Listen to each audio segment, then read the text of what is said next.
as a family took a trip to Manchester. Weeks ago now, we had like 50 people turn up. So we just kind of met to formalise things, and a deal that we thought was dead revived itself. Transformational coach, so helping all the business owners to effectively make them, or help them be more productive in the world. So guys, I'm going to give the stage to Lewis. I met Lewis last year at an event. Was it Expert Empires, wasn't it? Expert Empires event in London. Such a great guy, absolutely smashing the game. We've had some fantastic conversations. He really knows his stuff. He's doing big bits. Pleasure and an honor to have you here, mate. Thank you so much for giving up your time. And yeah, can't wait to hear what you're going to say to us today. Take it away. Thanks, man. Well, let me share my biggest win. Yes. My biggest win was yesterday. We went to Sainsbury's and bought 81 like chocolate eggs to go and deliver to the local food bank, so that all the kids will get Easter eggs, for Easter, so they won't miss out. So that was huge. It's like just people forget about that kind of stuff. So that's been something that I'm quite close to my heart. So anything to do with charity, that sort of stuff. But yeah, I really appreciate you having me on. I was, really honoured when you messaged me. So I was like, right, I'll put something together that's probably something that, I don't know, you may not have heard before. So like, I messaged you saying, what do people want to talk to me about? And obviously the theme that came back through 2 or 3 times was how to play a bigger game. So who actually wants to know how to play a bigger game? Like, this isn't interactive. This isn't a sit EastEnders, Coronation Street in the background kind of talk, right? So who would actually want to know how to figure out quickly what's really holding them back? Quickly. Not everyone, no? Some people like things holding them back.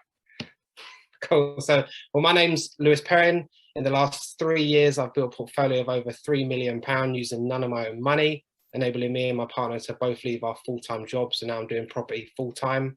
I was previously scaffolding, so on the trade, 10 years on site doing work for developers. And I was always super intrigued. I always be like, right, so what did you buy this land for? What is the bill cost? What you sent it for? And I was working out how much they was making, and they would just pull up in their Range Rovers and leave. And I was there all day, every day thinking, right, I'm on the wrong side of this. So I was like, right, how do I get to the other side? And I literally went home, Googled how to make money in property. And then I started watching YouTube videos and started watching podcasts and just getting just delve deep into it. Because I was just convinced my life as scaffolding will not provide my family the life I truly believe we deserve. So I was committed to do whatever it takes to figure out how to get on the other side of it. And then once I figured that out, now obviously I want to help other people do the same. And Sam's here. He's actually a coaching client of mine. So I appreciate you showing up. So yeah, it's been completely obviously life changing for me. And I just wanted to share and just try and give big bombs to you guys. So I don't know if you've got pen and paper ready, but there's a few things to write down, to take notes on. And I'm hoping that even if I just give that one thing that creates that 1% shift, it's gonna really make a big difference. So I'm hoping you get a lot of value. And if you do get any amount of value, please follow me on Facebook, subscribe to me on YouTube, where I just want to just constantly give a whole lot more. So I believe the biggest thing that actually stops people, it's not who they are, it's who they think they are not. I believe it's attached to identity, right? And identity, I don't know if you've heard Tony Robbins, identity drives behavior. We act in accordance with who we believe we are. And this is where I want to make it very clear that people can get trapped in an identity. So I don't know if you've ever seen Jim Carrey. So Jim Carrey done a film where after the film, he was still stuck in that character and he was doing all wacky stuff. There's a documentary on it because he actually got trapped in an identity, and identities are created to solve a problem. Right? I don't know if you ever heard the saying, what follows I am follows me. Has anyone heard that saying? What follows I am follows me. I am strong. I am this. Whatever you believe I am will follow you, because that's what you've assigned to your identity. It's like if you think you can or you think you can't, you're probably right. Right, it's always to do with identity. So it's just making sure that you can leverage identity and play with identity, not get totally trapped by it. So I pulled out a definition, quite a high level definition of identity, just to explain what it is. And it says the set of personal or behavioral characteristics by which a person is recognized. right? A set of personal or behavioral characteristics. We can change our personal characteristics. We can change our behavior. So therefore we can shift our identity. So our identity may have a ceiling, but we can blast through that ceiling by shifting this. And it says an identity has its own goals. An identity has its own mind. An identity has its own fixed pattern of behavior.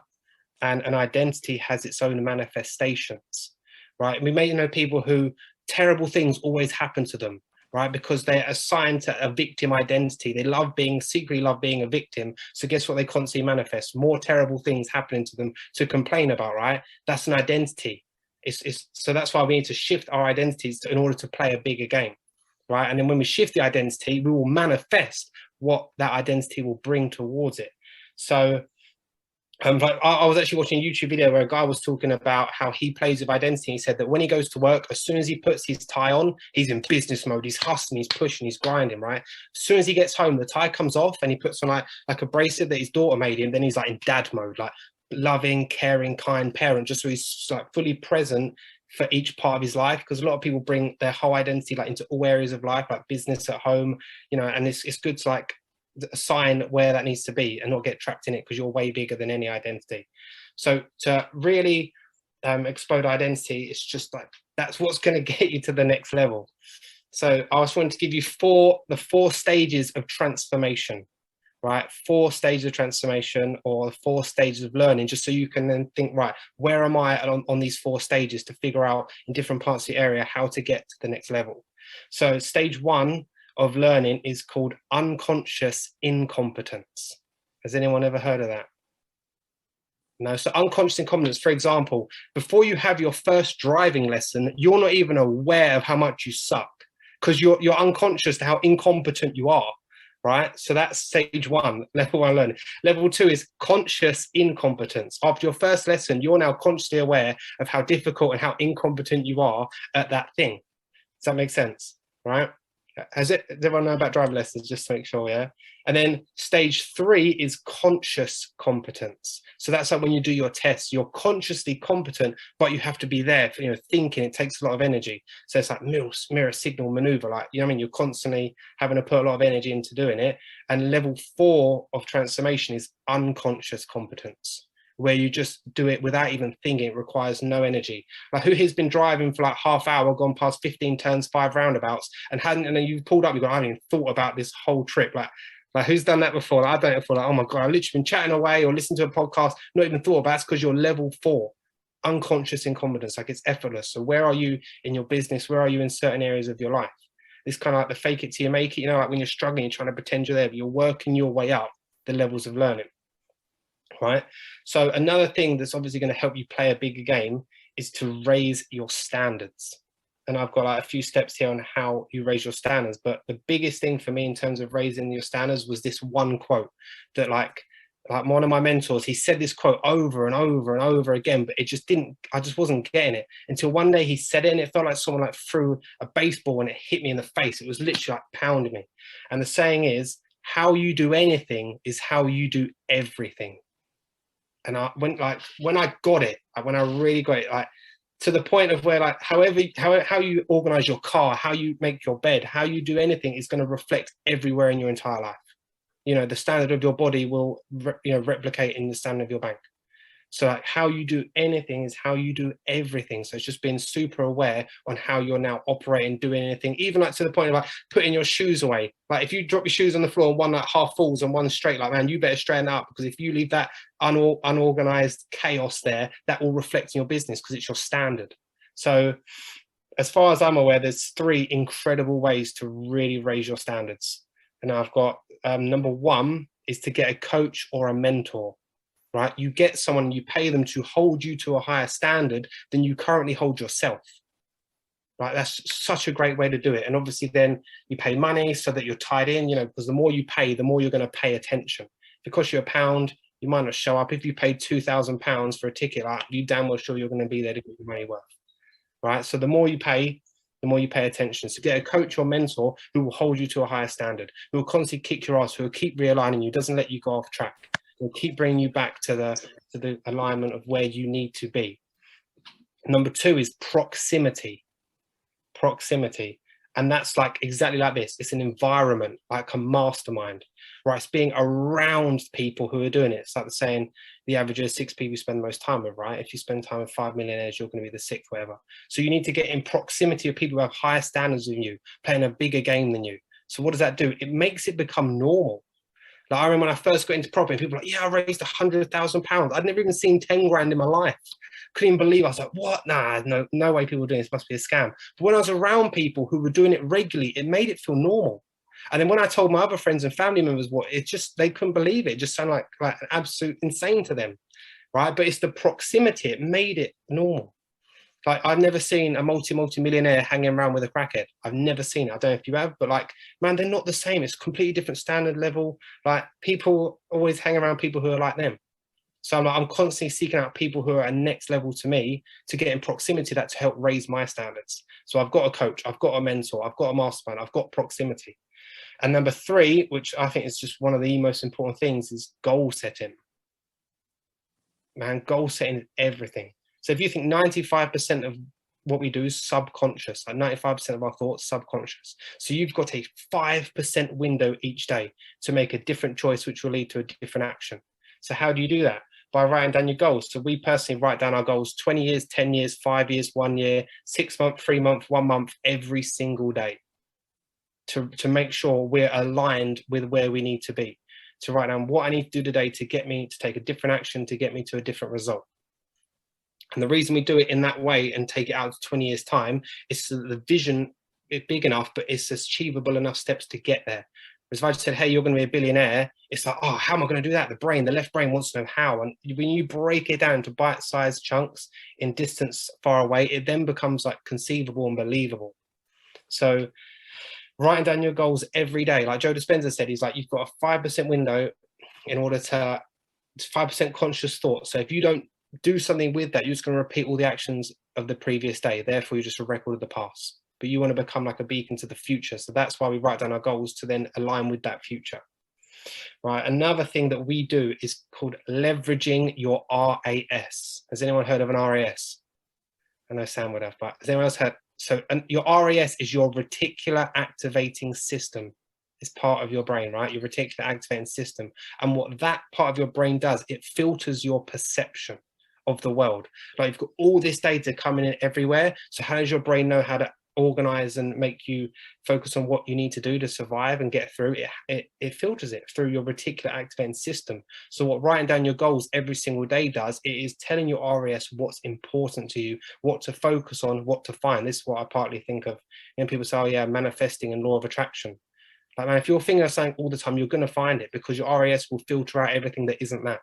Like, who here's ever loved a car, found your dream car, then all of a sudden you start seeing it everywhere? Who here has ever been in a crowded pub with loads of talking in the background and managed to hear someone call their name out of all that noise? Yeah. Your RAS knows your name's important to you. It picks up that data out of all that noise. It filters it. So that's why you need to make sure you're leveraging this part of your body, leveraging this part of your mind, to then filter out everything that isn't what you want. So that's why writing down your goals every day is just vital for that. And obviously, you don't really create your future. You create your habits and your rituals, and they create your future.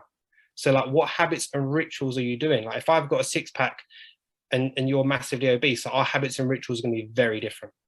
Right? What I do after work is going to be so different to what you do, but that's a habit and a ritual. So it's like, you know, the results that you want, what habits and rituals feed into that? What do you want to do? What do you want to possess to then get you to that thing? So one thing we've also started doing as part of Sam's Miracle Morning Group, sorry, the Morning Fight Club, is a guy called Andy Frisella. He was saying that write down, was it five different traits that you want, so 5 new habits or rituals, and just focus on them. And then when they become level 4, unconscious competent, and they just become part of your personality, then add another one in. So you're building layers of habits and rituals for success, not trying to cram 50 in. Just add like 1, 2, 3, 4, 5 at a time until they become part of you. Then you add a new one in. So obviously habits and rituals create success. We also celebrate everything. Now, who here celebrates everything? Everything? And Are you sure? Yeah, I don't know anyone else who celebrates everything like we do. So it's part of our agreement to celebrate everything. Why would we do that? The reason we do that is because, like, what does celebrating feel like? If you describe celebrating, good, amazing, exciting, right, high mood level, it makes you feel like winning. So, like, I see people only celebrate when they complete on a property, but yet if you'd never put in, if you never done the viewing, you never put in the offer, you never got it accepted, like, that's a whole chain of events. So if you're missing out the celebration, you're denying yourself the feeling of winning, right? It's like if you enjoy a good steak, right? If you enjoy a good steak, right, that first bite only makes you want more of it, not less. So why are you denying celebrating all these steps of the way? Like, you want to just be hitting yourself with the dopamine to make you want more of it, not denying yourself all of that until you finally get there. Because how you do anything is how you do everything, and then you'll find a reason not to celebrate the actual win when you get there anyway. To be honest, you know, it's like I'll celebrate when it happens. That they will never come.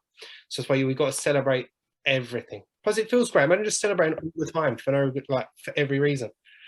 But I celebrate seriously. Like, this is the level I do it. Like, even if I just go Tesco's, I buy myself like a meal deal.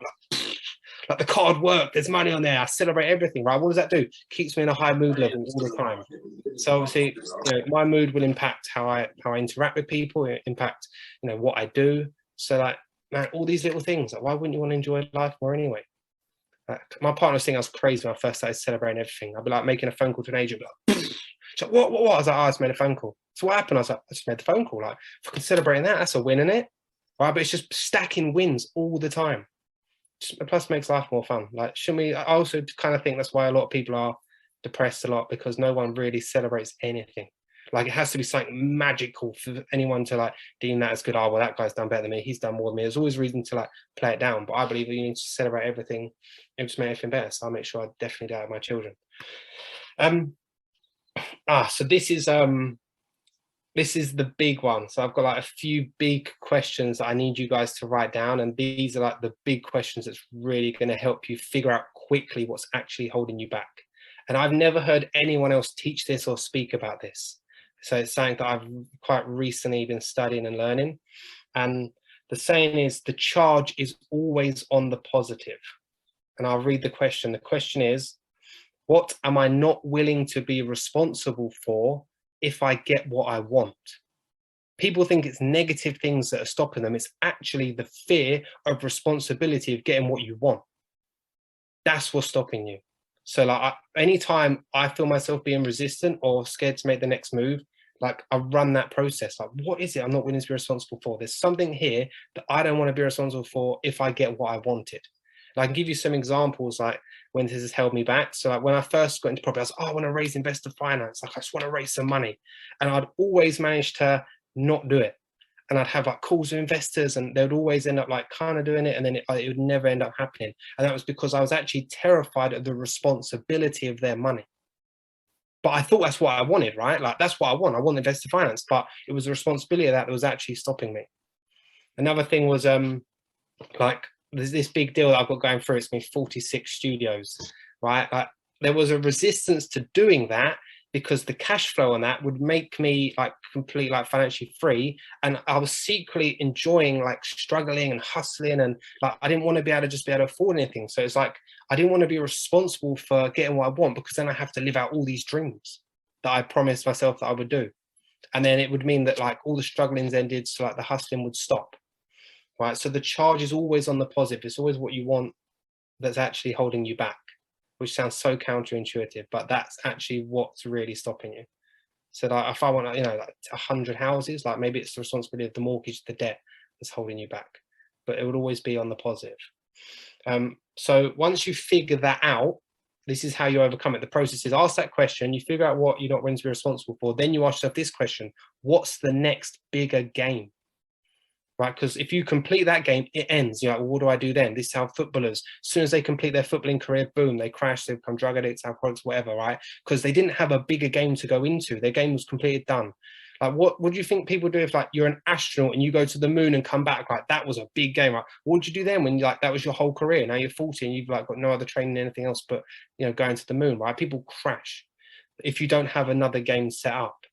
So that's why you've got to figure out what it is you don't want to be responsible for, and then put a bigger game to it. Like, I don't know if you've seen, only fools and horses. But when Dale and Rodney made it and they became millionaires, he was in the flat and he's like, it's over, Rodney. Like the try and the dream and the scheme, like that was the fun part.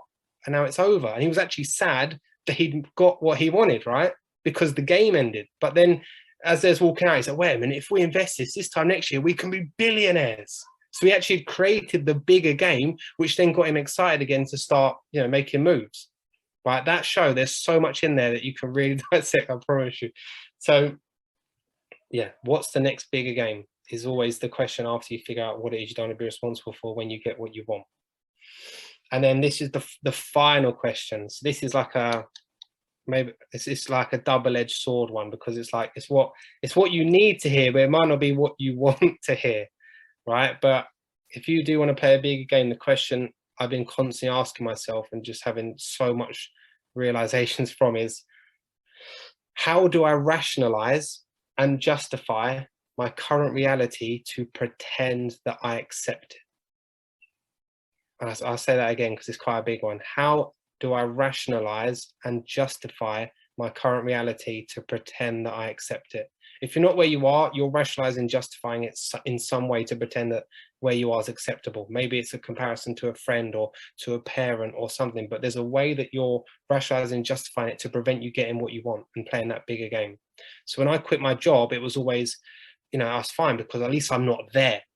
I'm not where I want to be, but at least I'm not at my job anymore, so that makes it acceptable to be where I am. Or, oh, you know, no one in my family's ever owned 2 properties. I own way more than 2. So, you know, that makes it acceptable to stay at this level. But it's like, why aren't you at Grant Cardone level? Why aren't you multi-billionaire? Like there's something you're doing to rationalize and justify where you are to pretend it's okay. We know we do it with our bodies. Now, like Sean saying, like, to not go to the gym for a few weeks, man, you was justifying it somehow, right? I've been doing it myself. I do it myself. Like, well, at least I'm not the size of that person. So that makes it acceptable. But there's a way that you're rationalizing and justifying it to pretend it's okay. So I'll just read the 3 questions again, because they're literally, this is like insane. If you really get this and you run this process on yourself, like you'll figure stuff out so quickly, right? And you'll be willing to be responsible for what it is, because there's always a bigger game. You'll be excited to play that. So it's always, what am I not willing to be responsible for if I get what I want? That's the first question I ask myself every single time. Go to, there's some avoidance of responsibility.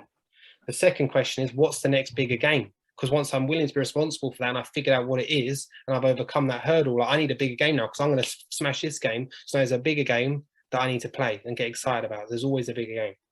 And then after what's the next bigger game, it's how do I rationalize and justify my current reality to pretend that I accept it? And like I said, it's a double-edged sword, like that first little whisper that come up and you go, no, it's not that. That's it. It's the first whisper you hear. That's the one that you may be avoiding, but so that's the one. The third one is huge, right? But like I say, double-edged sword, because sometimes you might not want to hear what the actual answer is. So that was just what I wanted to deliver. So I just wondered if anyone had like any takeaways, any wins, or any realizations that they wanted to share from that. Wow, mate, that was so good, man. What that was just really provoking, actually. The bit that got me was the twist on the responsibility aspect of it. The charge on the positive. People think it's the negative that's holding them back. It's always the positive. Always the positive. You look at it, you don't think that. You don't think about that. You don't think that what you want. You don't think of the responsibility, do you? You don't feel like the responsibility would be holding you back, but actually, that's a big one. That is. Right, it's like when I figured that out, man, it just helped me grow so quickly, because it was always like, it's not the negative that's holding me back, it's something that I'm not willing to be responsible for. So I was always looking at, what do I want? Where's the responsibility here? Why does that scare me? And then there's a process that we can run through to overcome that barrier. But I could probably do a whole call on each individual topic throughout this call, but I just wanted to try and just compact like a thing through it. But they're all like a couple hours each one. 100%, mate. And yeah, that was just mind blowing. And I can literally think of situations where I've done that to myself, where I've actually sabotaged my own success to avoid responsibility. To avoid the responsibility, even though that's what I want.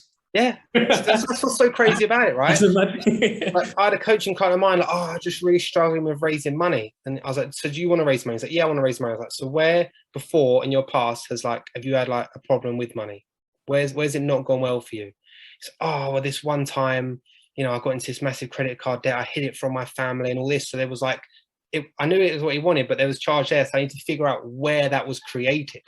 So we went back to figure out where this was, and it was like the fear of letting his family down, which he'd done previously with the credit card debt, that he was scared of like reenacting if he'd raised the investor funds and not be able to handle that. But most people go, oh, you want to raise investor funds? Just keep posting out there. Just keep doing this. That will never work, because he will self-sabotage every time. Because the charge is, there's too much charge there. There's too much avoidance there.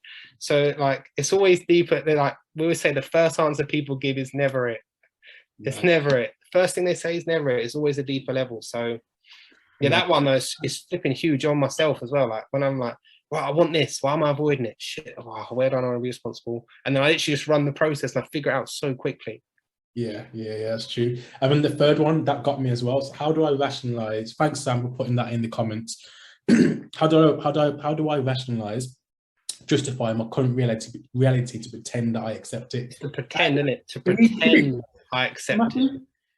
That is massive, and it's true. Like you do, like sort of, and this is why I think it's so important to surround you, like be part of mastermind groups. Think about who you surround yourself with, because you will compare yourself to the people you are around. And if you're hanging around with essentially people that are not motivated, not doing anything, you think to yourself, actually, like, I'm doing okay.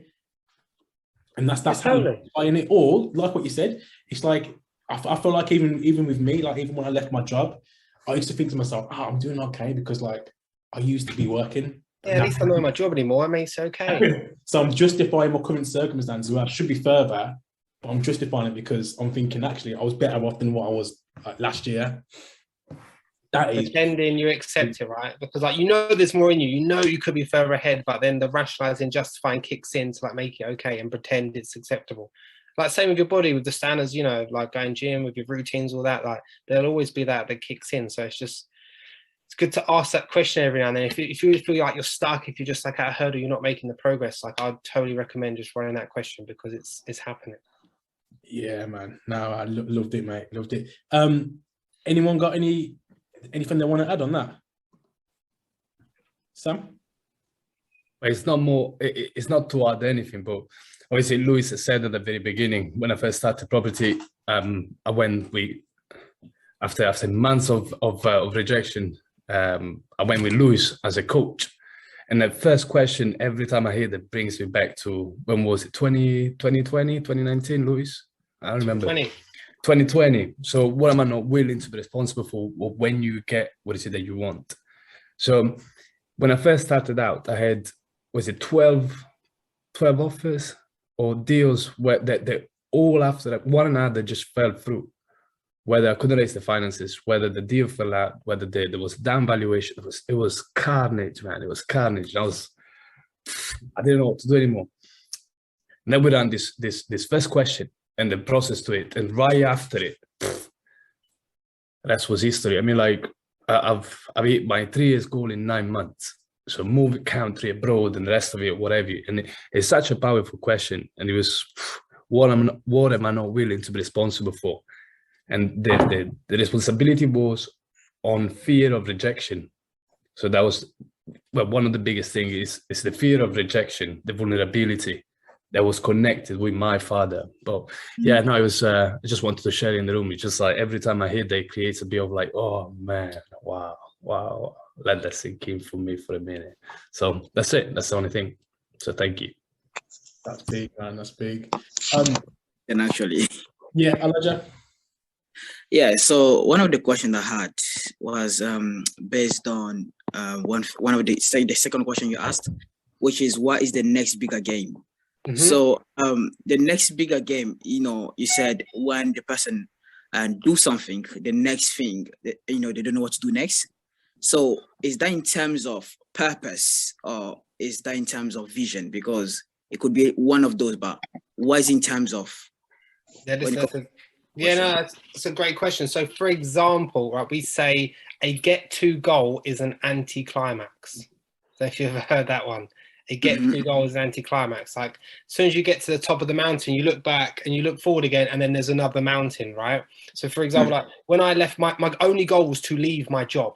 I was like, I just want to be the French. I just want to quit my job. I just want to quit my job. Like, that was my goal. So when I quit my job, the next day I woke up in the morning, I was like, what do I do now? Like, I hadn't had a plan for a bigger game of what happens after that. And I actually just like crashed and just felt really low, really sad. No one made me do anything. I could literally lay in bed as long as I want. Like, I hadn't set up the next bigger game, which was like financial freedom for my family and supporting all these charities. And now I want to like buy a woodlands and allow like children to go there and get more in nature. So it was like a bigger game that hadn't been set up. So what happened was I'd achieved my goal and crashed.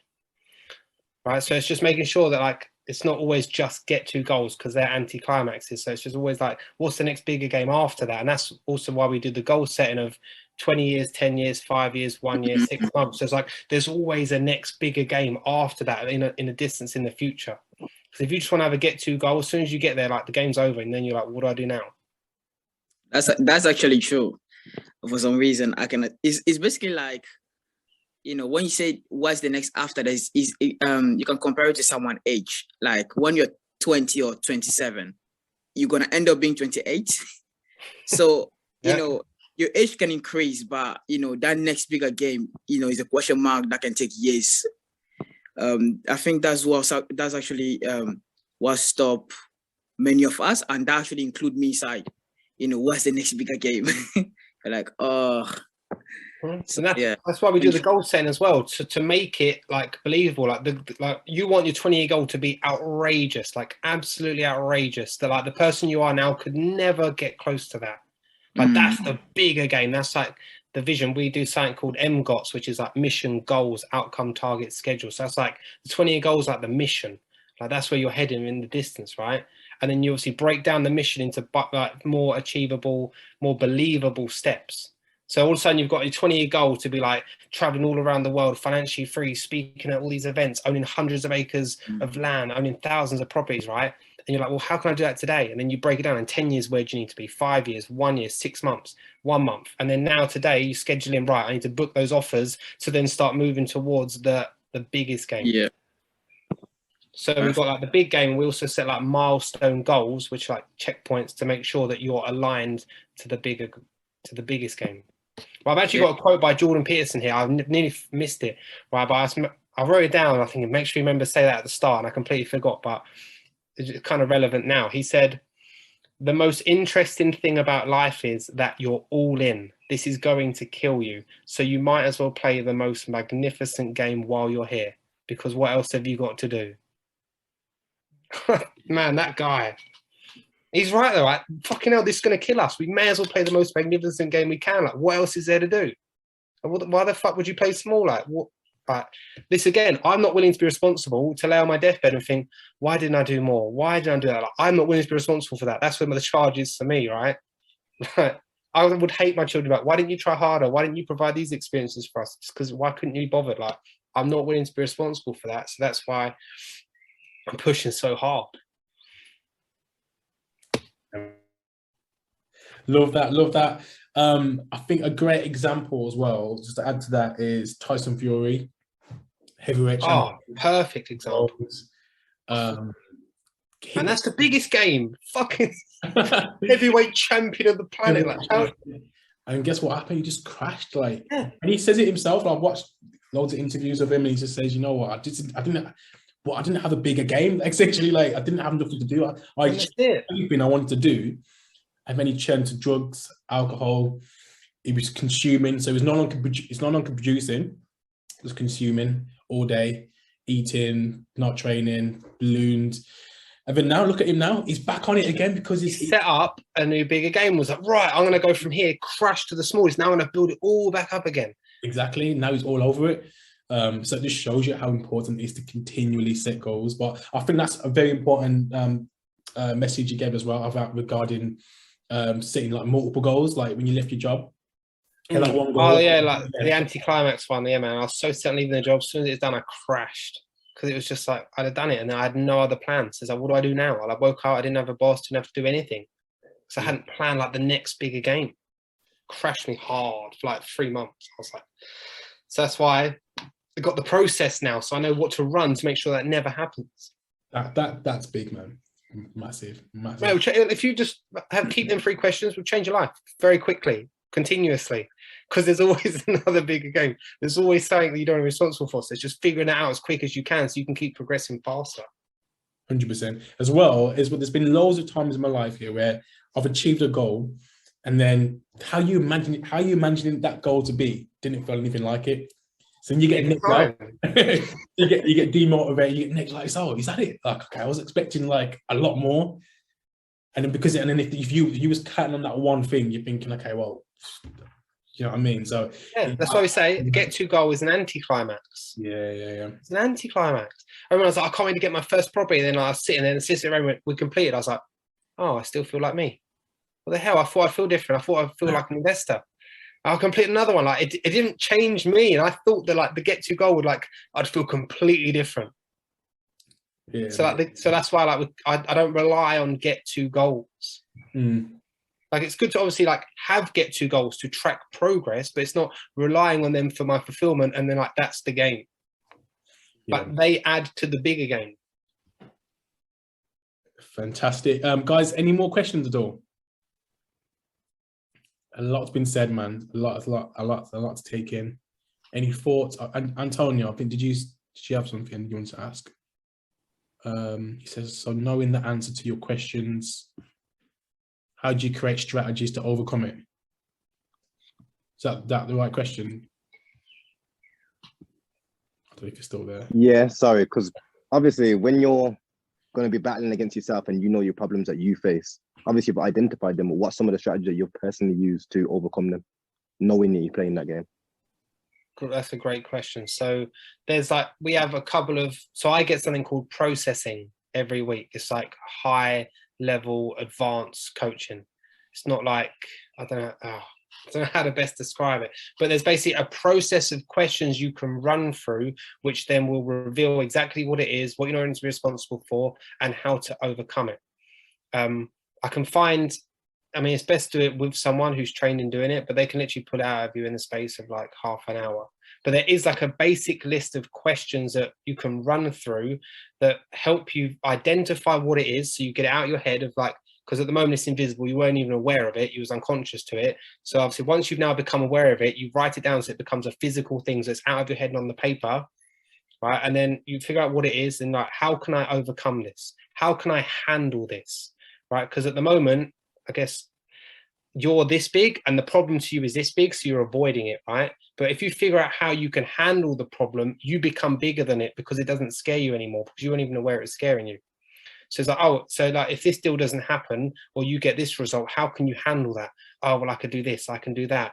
I've got this options, I've got that option. So figuring out that you have options and you can handle what comes up makes you willing to be responsible for it because you know you can deal with it.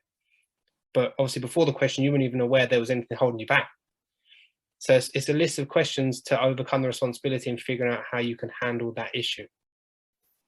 So it's like for the money one, like I said, my coaching client was not raising money because he was scared of, you know, what happened previously. So we delved in what happened previously, what should have happened, what systems and processes we can set up so that won't happen again, and how he can handle the money and what he can do with it. So now he knows what to do with the money and it's systemized so that he can't mess it up. So now he's happy to be responsible for that. Does that make sense? Yeah. Does that make sense, Antonio? It's a real deep subject. It's serious. Yeah, it really does. It's just, it's a deep one, man. So you almost like you're getting clarity as well. You're getting much more clarity. So Antonio said, oh, do you have a copy of these questions as well? What, the 3 questions? What are you the questions after for the processing side of it? Oh yeah, I have. I'll send them to Sean. He can put them in the group or something. Perfect. Yeah, man. Appreciate that. Gav, you got something to say? No, I was just gonna say, like, it's deep. A lot of what you're saying, the whole leaving a job and the next day thinking, oh my God, I've achieved this. What am I gonna do next? I've lived through that, and it's like and also what you're saying about going to the top of a mountain and you meet another mountain. It's all relatable and it's all real. But I didn't really understand the process, the thought process of especially the what you're going to be responsible for. I've always heard the saying, being fearful of success. I think that's definitely something I've suffered from. So it's good, man. I just wanted to say that it's been insightful and something I really needed to hear today, to be fair. So I appreciate it, Lou. No, I'm glad you enjoyed it. Yeah, like as soon as you hit that goal, you're like, oh crap, what do I do now? And the fear of success is the fear of responsibility that success brings with it, like employees and debt.